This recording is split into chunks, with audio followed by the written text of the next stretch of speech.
ಆಲೂ soya ಪಲಾವ್ನ ಹೇಗೆ ಮಾಡೋದು ಅಂತ ನೋಡೋಣ. ಯಾವುದೇ ರೀತಿ ಮಸಾಲೆ ರುಬ್ಬದೆ ತುಂಬ ಸಿಂಪಲ್ ಸ್ಟೆಪ್ಸಲ್ಲಿ ತಿಳಿಸ್ಕೊಡ್ತೀನಿ.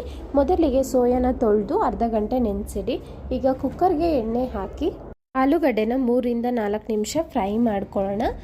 ಅನಂತರ ಇಲ್ಲಿ ನೆನೆಸಿ ಇಟ್ಟಿರುವಂಥ ಸೋಯಾನ ತೊಳೆದು ಹಾಕ್ಕೊಳ್ತಾ ಇದ್ದೀನಿ. ಇದಕ್ಕೆ ಗರಂ ಮಸಾಲ, ಖಾರದ ಪುಡಿ, ಜೀರಾ ಪೌಡರ್, ಅರಿಶಿನ, ಉಪ್ಪು ಎಲ್ಲವನ್ನು ಹಾಕಿ ಆಲೂ ಸೋಯಾನ ಫ್ರೈ ಮಾಡ್ಕೋಬೇಕು. ಕಂಪ್ಲೀಟಾಗಿ ಡ್ರೈ ಆಗಿದೆ ನೋಡಿ, ಹಾಗೆ ಆಲೂಗಡ್ಡೆನೂ ಪರ್ಫೆಕ್ಟಾಗಿ ಬೆಂದಿದೆ. ಇದನ್ನು ಪಕ್ಕಕ್ಕೆ ಎತ್ತಿಟ್ಕೊಳ್ಳೋಣ. ಈಗ ಅದೇ ಕುಕ್ಕರ್ಗೆ ಇನ್ನೊಂದು 2 ಸ್ಪೂನ್ ಎಣ್ಣೆ ಹಾಕಿ ಪಲಾವ್ ಸಾಮಾನು ಏನೇನಿದೆ ಎಲ್ಲ ಹಾಕ್ಕೊಳ್ಳಿ. ಚಕ್ಕೆ, ಏಲಕ್ಕಿ, ಸೋಂಪು, ಪಲಾವ್ ಎಲೆ. ನಂತರ 2 ಮೀಡಿಯಮ್ ಸೈಜ್ ಈರುಳ್ಳಿನ ಕಟ್ ಮಾಡಿ ಫ್ರೈ ಮಾಡ್ಕೊಳ್ಳೋಣ. ಹಾಗೆ ಹಸಿಮೆಣಸಿನ್ಕಾಯಿನೂ ಹಾಕಿ ಡೀಪ್ ಫ್ರೈ ಮಾಡ್ಕೊಳ್ತೀನಿ. ಈರುಳ್ಳಿ ಎಲ್ಲ ಚೆನ್ನಾಗಿ ಫ್ರೈ ಆದ ನಂತರ ಇಲ್ಲಿ ಶುಂಠಿ ಬೆಳ್ಳುಳ್ಳಿ ಪೇಸ್ಟ್ ಹಾಕೋಣ. ಹಸಿ ಸ್ಮೆಲ್ಲೆಲ್ಲ ಹೋದ್ಮೇಲೆ ಬಟಾಣಿ ಹಾಗೆ ಟೊಮೆಟೊನ ಹಾಕ್ಕೊಳ್ತಾ ಇದ್ದೀನಿ. ಟೊಮೆಟೊ ಕಂಪ್ಲೀಟಾಗಿ ಸಾಫ್ಟ್ ಆಗಬೇಕು. ಅನಂತರ ರುಚಿಗೆ ತಕ್ಕಷ್ಟು ಉಪ್ಪು, ಖಾರದ ಪುಡಿ, ಧನಿಯಾ ಪುಡಿ ಎಲ್ಲವನ್ನೂ ಹಾಕಿ ಚೆನ್ನಾಗಿ ಮಿಕ್ಸ್ ಮಾಡ್ಕೊಳ್ಳೋಣ. ಮಸಾಲೆ ಅದಕ್ಕೆ ರೆಡಿ ಮಾಡ್ಕೋಬೇಕಾಗುತ್ತೆ.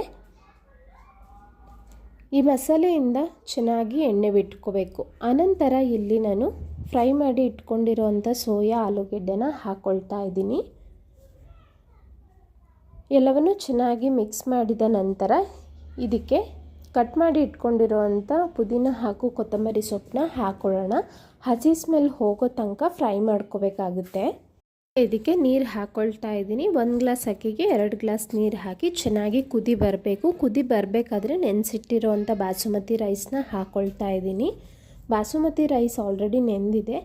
ಒಂದು 5 ನಿಮಿಷ ಬಿಟ್ಟರೆ ಆಲ್ರೆಡಿ ಅರ್ಧದಷ್ಟು ಬೆಂದಿರುತ್ತೆ ಇಲ್ಲಿ. ಅನಂತರ ನಾನಿಲ್ಲಿ ಕುಕ್ಕರ್ನ ಕ್ಲೋಸ್ ಮಾಡಿ ಕೇವಲ 1 ವಿಸಿಲ್ ಬರೆಸ್ಕೊಂಡಿದ್ದೀನಿ. ಕುಕ್ಕರ್ ಕೂಲ್ ಆದಮೇಲೆ ಓಪನ್ ಮಾಡಿ ಪರ್ಫೆಕ್ಟಾಗಿ ಆಲೂ ಹಾಗೂ ಸೋಯಾ ಪಲಾವ್ ರೆಡಿ ಇದೆ. ಅಳತೆ ಪ್ರಕಾರ ಬೇಕಾದರೆ ಆಲ್ರೆಡಿ ಅಪ್ಲೋಡ್ ಮಾಡಿದ್ದೀನಿ ಲಾಂಗ್ ವಿಡಿಯೋ, ತಪ್ಪದೆ ನೋಡಿ. ಹಾಗೆ ಸಬ್ಸ್ಕ್ರೈಬ್ ಮಾಡಿ. Thank you.